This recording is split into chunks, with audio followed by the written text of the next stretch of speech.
How are you all doing, guys? My name is Glody, and I'm joined here with Josiah. And now today's going to be very, very simple. We're actually just going to be having a little bit of a discussion about our acting careers, where we started from, where we are now, some of the issues that we faced, obviously, whilst being in our acting careers. Now, just to reiterate, the reason why we do things like this, number one, is because we want to understand our community, we want to understand our space. So without further ado, I'll allow Josiah, who doesn't need an introduction, I'll allow you to introduce yourself. I'll give it over to you, sir. Perfect. Hi, my name is Josiah Choto. I'm an actor, singer, dancer, entrepreneur. Been in the industry for quite a while. It's been quite a journey, but as time goes on, you learn. That's true, actually. I think one of the things that we were discussing very briefly, just before we actually came on, was about the importance of or comparing the two sorts of trainings for an actor. So one thing that was quite interesting, I actually started acting at the age of about 15. I didn't actually start professionally training until about the age of 24. 24? Okay, wow. Yeah. So I've been training for a year, professionally. And I just wanted to because I know we kind of spoke about it briefly before the actual stream. I wanted you to speak about your experiences with both. Okay. The pros of, home training and the cons of, let's say, training professionally. I'll get into it as well after you. Perfect. Yeah. So I started off with home training for quite a while. From the age of 2 years old, I was able to go back to the homeland in Africa to just get away from the whole UK environment. Yeah. And during my time there, the moment I went there, actually, I was in South Africa at first. So when I was there, it was in 2009. So that was the exact same day or the same period that Michael Jackson died. So my auntie decided that, okay, let's buy some Michael Jackson CDs so that they can gain value later on. And if we can sell them, we gain profit out of it. That's a very interesting. Yes, very interesting. Yeah. So we travel around like Africa for a little bit. We go to like Tanzania, Botswana, just around the South African area. And then we eventually end up in Zimbabwe where we reside. And when we're there, we go into the house and this is late at night. Everyone's now asleep. Everyone's come out the car. Everyone's unpacked. And then I realized during my time there, why did my auntie buy that CD? At that time, I didn't know the impact of Michael Jackson or who he was as a person or the environment that he built around music and the way his creative flow moved and transitioned into other regions of the world. So I didn't know that at that time. So when I went into the house, there was a CD player in my room. And then obviously cheeky little Josiah goes into my auntie's bag, sneaks out of the room, takes the CD, puts into the CD player. And it was his tour at Budapest. Yeah. And from then on, the home training started because that's when the development, the whole road. You practicing exactly everything that you were watching, obviously. Exactly. And I think if it wasn't for that, I wouldn't have the same tenacity, the same drive to do anything else because that was the blueprint, the formula that I used for now. Like even now, when it comes to like levels of research, buying more CDs to make sure that I know the way he moves, the way he sings, the way he takes possession of the stage. Yeah. That presence has now that drive actually has now been inflicted on me for quite a while. So 24 hours from 2-year-old Josiah to like when I was 8, 9, 10, 11, just that continuous drive has always been my key point, my focus really when it comes to home training. So if it wasn't for that experience, I wouldn't have the same drive that I do now. So there's that aspect of it. It sharpens your skills. It gives you understanding of how the industry is, how you need to be per se. But when it comes to the liabilities of it, there's only so far you can go. It's interesting though that you say that because I think that what we've seen or what you've articulated quite well is that, of course, the home training is, your introduction, obviously, into performance. Let's just say it like that, because it's not just acting you do, there's dance and there's singing that you do also.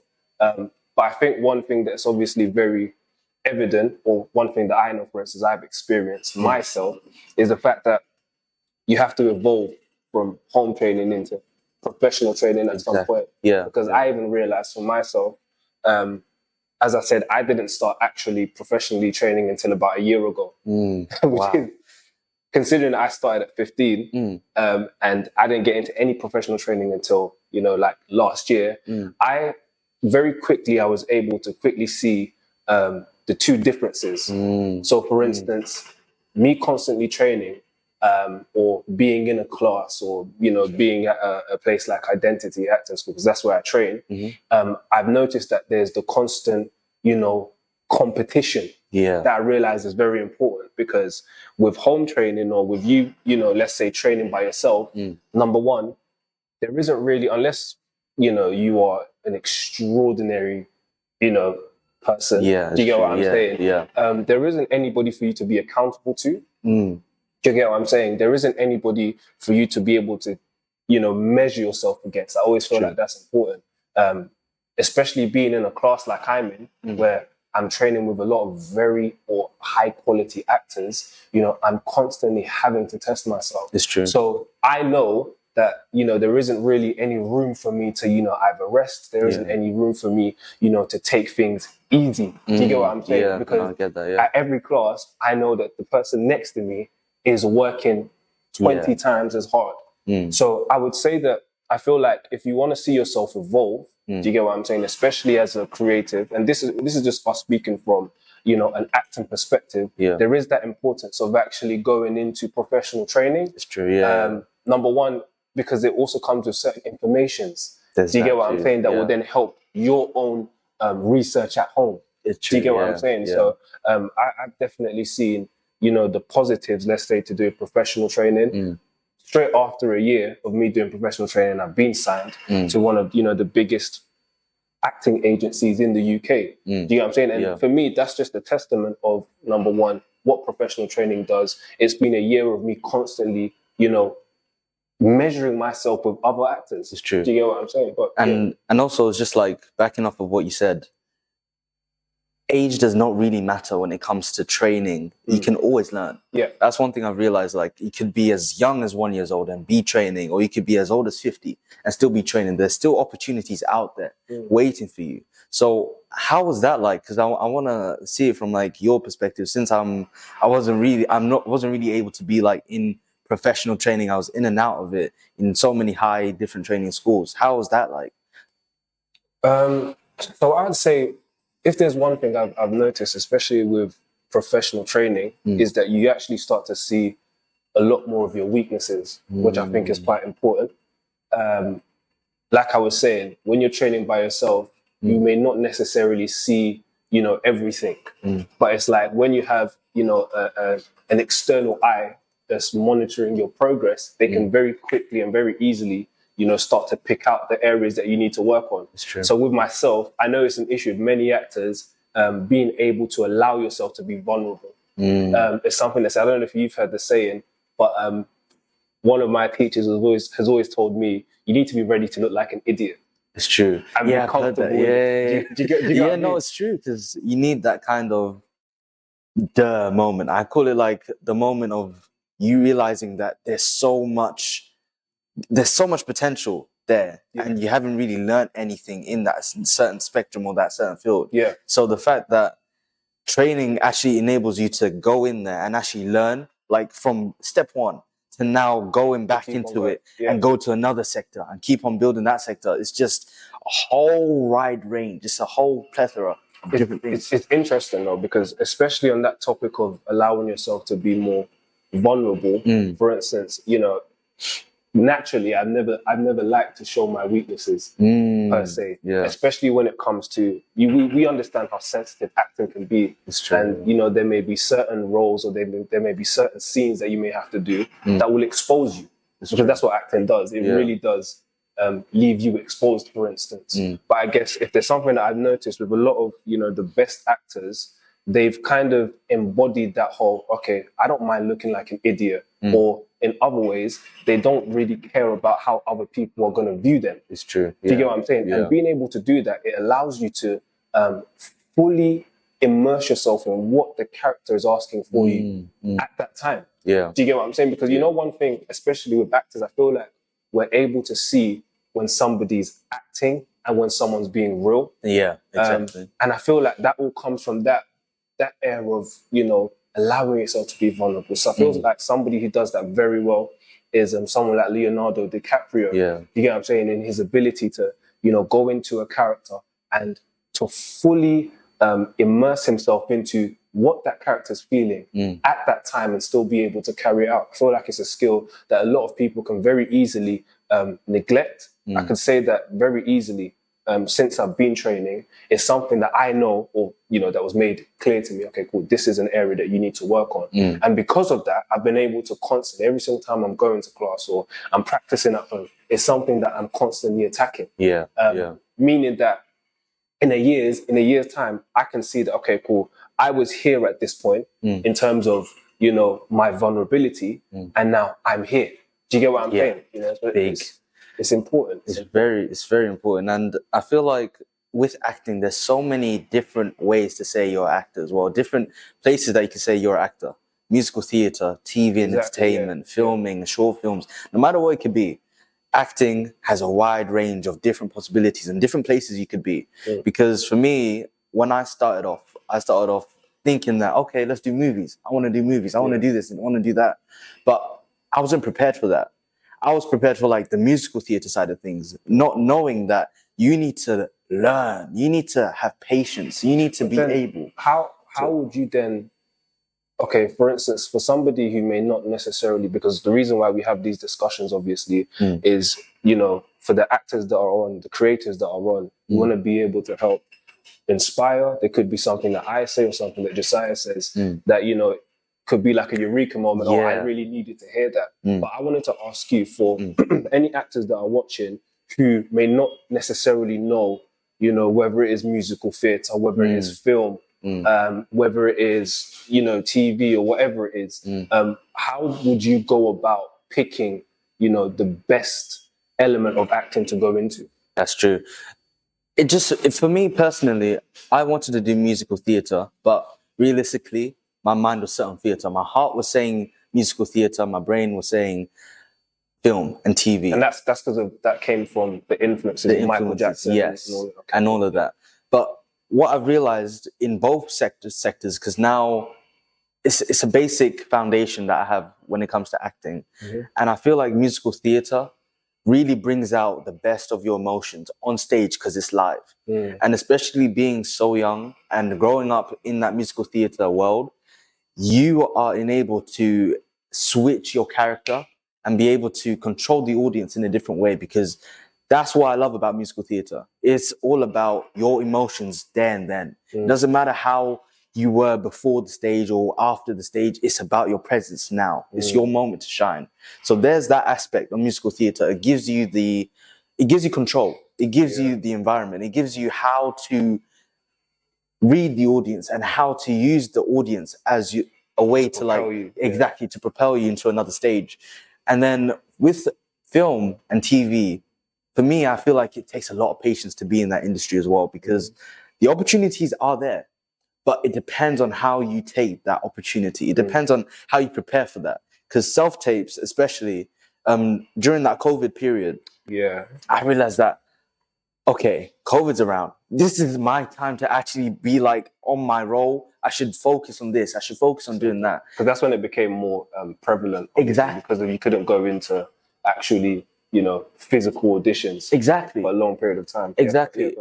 And I feel like with the TV side of things, it's a hard world, especially with the musical theatre. But I feel like TV and entertainment is a really tough world to be in as well, because there's the pressure of you being liked by the audience, that constant pressure of being like, if I'm being watched on TV, how come I'm here?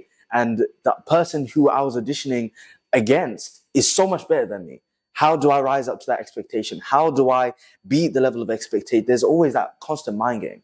And it's also just focusing on what you need to do and how you can overachieve as well. There's that constant thinking, that constant pressure of, okay, that was a good performance, but I could do so much better. I don't want to watch that because I know I could do so much better. So there's that constant push in that film and TV side of things too. Not even to cut you here, but to actually to add to what you're saying. My actual, one thing that I've definitely noticed for myself since getting back into, acting and everything, I've seen how each element of acting, so the musical theatre, actual theatre, I've seen how they can all actually help, one another. So, for example, to give an example, I noticed, for instance, how very early on, I didn't like theatre. Yeah. No, it's true. Yeah. Even though, like, a lot of us actors here, we were introduced into acting through theatre. Yeah. But the aim has always been, it's got to be film and TV. Exactly. But I've seen, for instance, how me being in theatre, number one, learning how to be vulnerable on stage, because, you have like hundreds of people watching you, and it's like you have to almost not even be able to take them in. You can't see their faces. You can't. No. Do you get what I'm saying? Yeah. But I've seen how I could translate that into film as well. When you're on a set and there's like 30 people behind the camera and stuff like that, you get what I'm saying? And still trying to connect with, the truth of that character. Because I always feel like that's the most important thing. And when people are watching film and TV, they want to connect with the character, the truth of the character. Yeah. And that's why I feel like acting is such a sacred art form, because it really cuts, it cuts deeper than it's such a what's the word? There's a word that I'm looking for. I think the best word would probably just be truth. You get what I'm saying? But it exposes you as an individual, and that's what people connect with. Because when people are watching you, they want to connect with something that is true and relatable to them. Exactly. Do you get what I'm saying? And there's also, and I've realized that a teacher told me very long ago, like before I started the theatre and everything else, I was in Lion King Cub School for a little bit. Yeah. And my teacher always told me that no matter how talented you are, you need to be able to emotionally be in tune with the character. You want to show your best on stage, but that doesn't mean you can have the best dance moves, you can sing the best. You need to connect. That's the most important thing. And that training, that specific preparation that you need to be in tune with that character is very, very key. And especially with the film side of things as well, you could be the best actor when it comes to filming. Like you could have the best emotions or the way you say your lines can be so amazing and it can be so outstanding. But if you don't realize, like if you don't actually feel the character, there's that kind of divide with that audience. There's that divide when it comes to acting and talent and having hard work going into those two spectrums. So it's quite It's interesting you say that, because I've always said to people, when I am speaking about like things to do with like acting and stuff like that, I've always said that I feel like acting is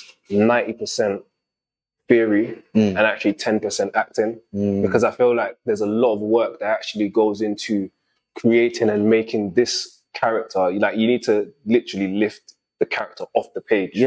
Because it's until you've lifted the character off the page that you can then, you can connect with the human that the author actually, envisaged. Because I feel like that's always the most important thing. And so I've always been taught, something that I've learned, obviously through training, is the importance of, thorough research. Definitely. Thorough research. I remember there was a play that I was doing, and I was actually doing Malcolm and Marie. I don't know if you've seen it. I haven't seen it, but on Netflix. Yeah. And I was obviously playing Malcolm. Okay. And I remember my first 3 weeks of trying to understand that character was so difficult, because I just couldn't connect with him yet. Do you get what I'm saying? I couldn't connect with his truth, or even, his emotions, or what makes him tick. But I remember it was like in the 3rd or 4th week, and this was just through constant. So this is before I even, started working on, how it is that I want to picture the scene, or how it is that I want to do the scene. Just through constantly researching and constantly trying to understand, read, study other people who I felt were like similar to him. It wasn't until then where I actually, it's kind of funny, I must have just been watching, because I obviously saw that, he's a little bit like a mixture of Kanye West and Pep Guardiola. Which is kind of crazy. It's kind of crazy as well.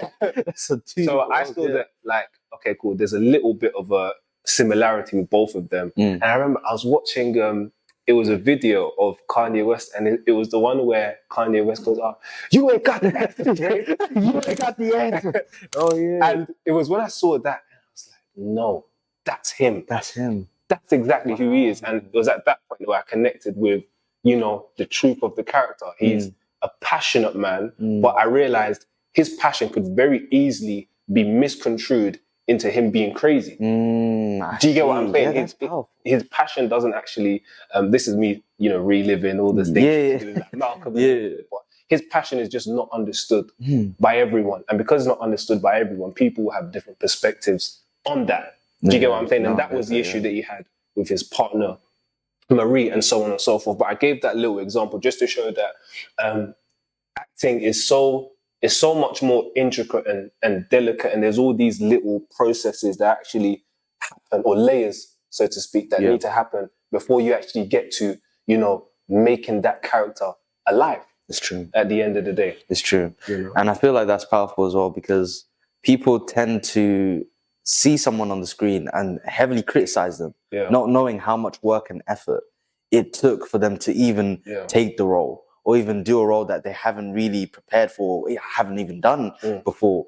And I feel like that's where having a hard head, I call it a hard head, meaning that a stubbornness. That desire of just constantly learning and making sure that no matter what anyone says, you know that you're trying your best, knowing that whatever someone says about your performance cannot bring you down. And that's why it's really important to build layers when it comes to your confidence, making sure that you are confident no matter what you do. And especially as an actor, actors usually tend to be either calm, confident, or cocky. And I always see it in those three layers. And if you have one of those three, I tend to balance it out, because the cocky side of the character, or just me, comes from the acting. It gives you that foundation. It gives you that layer of, okay, I can do this character. Simple. Like, just give me a little bit of time and I'll be able to do it.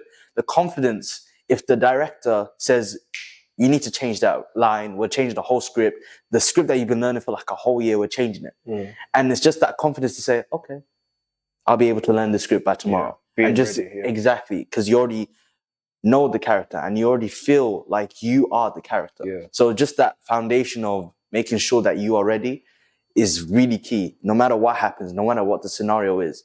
And the calm state is really important, because before you go on stage and before you start to go into like the acting side of things, I feel like you need a little bit of tranquility, no matter what it is.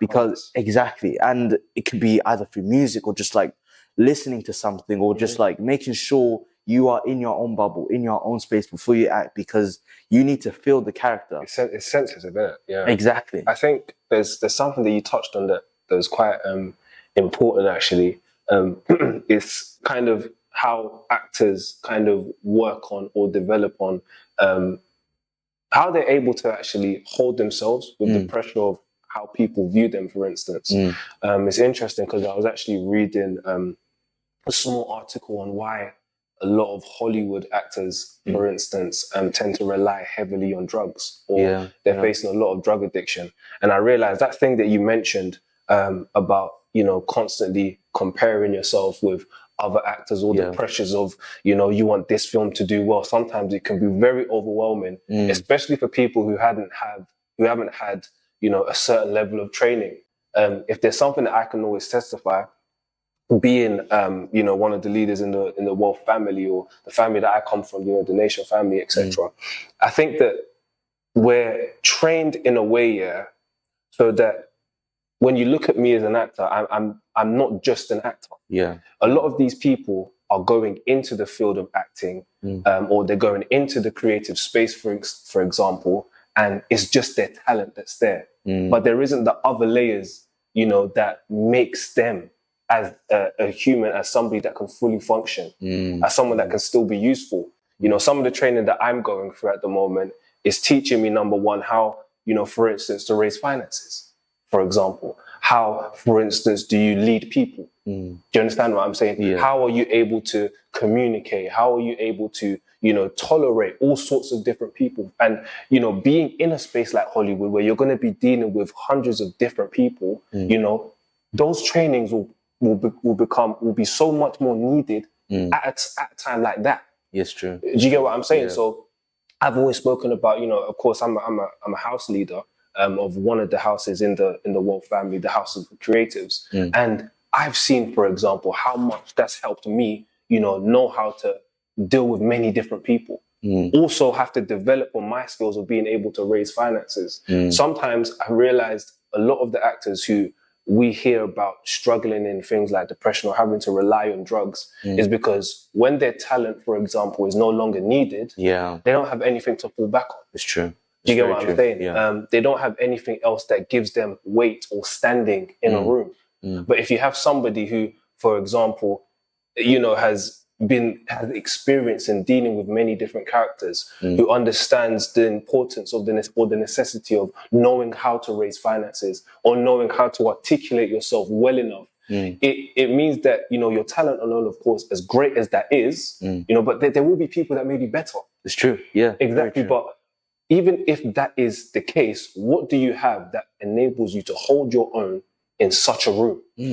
And I feel like that's something that is so important. And it's so, I feel like when speaking to different creatives, I always try to emphasize or speak about some of the qualities we have in this family here. Do you get what I'm saying? We're leaders of many different fields. Do you get what I'm saying? Not just the creative space. Do you get what I'm saying? We can speak about business, we can speak about politics and stuff like that. But here we're speaking about the development of leaders that can go into a space and, they are more than just their talent. It's true. Yeah. I feel like it gives you that voice. Yeah. And especially when it's needed, that voice comes through and it preps you up to a point where you're confident. Like the way I was talking about the confident, the calm and cocky, it gives you all those three layers, but in a way where you can lead. Those three emotions, especially in a place where if you go to any area, any scenario, you'll know what to do. It preps you up to do anything that you desire to do, per se. Exactly. Like when it comes to finances, if someone is like an accountant and they haven't been in like the accounting industry for some time, you get the training that's needed. And I feel like that's really powerful in what you talked about, because it's just that basic level of overstanding is already here. The foundation's already been built. And it's just that the people are already here as well. So it's just using those resources and making sure that those resources are used to the fullest extent, making sure that you learn to your fullest extent. So I feel like that's really powerful. If there's something, and I said it, 2 weeks ago, he's always said to me that you speak to see. And what that basically means is that, if there's an environment that you want to create or develop, you've got to keep speaking about it. You've got to keep being intentional about it. And I feel like, especially when, you have many creatives who, after a while, they lose their fire, they lose their motivation and stuff like that. That's when it calls for being a part of a family this, like the House of Creatives, like the Wolf family, like the Nation family. It's true. In which there's a conversation that is ongoing. Do you get what I'm saying? You want to keep something going, you want to keep people at a certain standard or fighting at a certain level, you got to keep a conversation going. And you got to be a part of that. Do you get what I'm saying? But I think we'll wrap it up today. We didn't want the discussion to go on too long, of course. Thank you guys all for tuning in. And, at the end of the day, what we want to do is, introduce you guys to this community of creatives and bringing creatives together and bringing out the inner leader that is in them. But thank you guys and see you later.